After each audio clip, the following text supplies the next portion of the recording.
When Blake Loree begins a new woodworking project, he thinks in terms of generations. Blake specializes in crafting Windsor chairs, known for their simple aesthetics and ergonomic comfort. He wants his chairs to be enjoyed by families and passed down to the next generation in the same way that the art of handcrafting wood furniture was passed from his grandfather to him, and he is passing down to his son in their shop at Homestead Heritage. I've kind of become passionate about the Windsor chair, and that's become kind of my specialty. And a little history on the Windsor chair itself. So the first ones that are recorded go back to about the late 1600s. Most likely were commissioned by King George III for the Windsor Castle. That design made its way to the Americas in the early 1700s, and the form was adapted and actually refined. And so part of the beauty of the Windsor chair is the delicateness of the individual pieces. And so that's all, it's aesthetic, but it's also functional. If you've dined at Cafe Homestead recently, you may have already experienced one of Blake's chairs.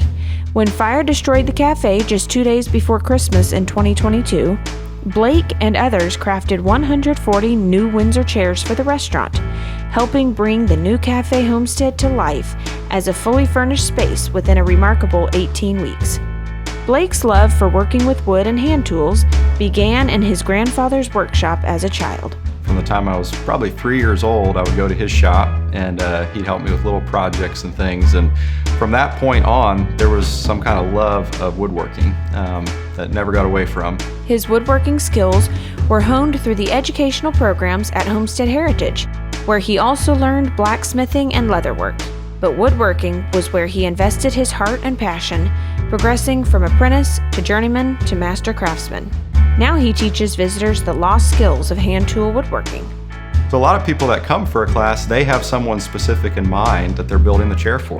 Get a lot of grandpas coming through who are building it for a new grandbaby that's on the way. And so it's a very special opportunity to help somebody realize a dream that they've had, and also to give the gift of a lifetime. Blake's commitment to his family and his craft allow him to teach his son more than skills.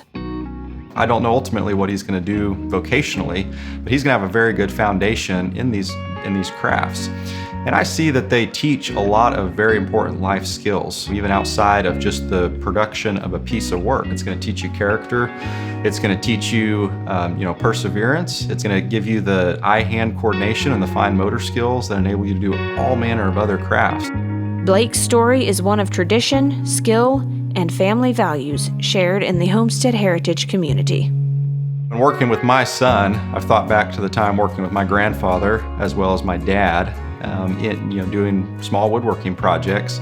And I think it's a rare thing in our day and age to have that generational continuity, to where those skills, those lifelong skills, are passed down from one generation to the next. And to be able to have that to pass down to my son, I think is a rich heritage. And there's actually 4 generations living on the piece of property where I live and work now. And so I think that's a testament to some of the fabric of this community, of the way of life.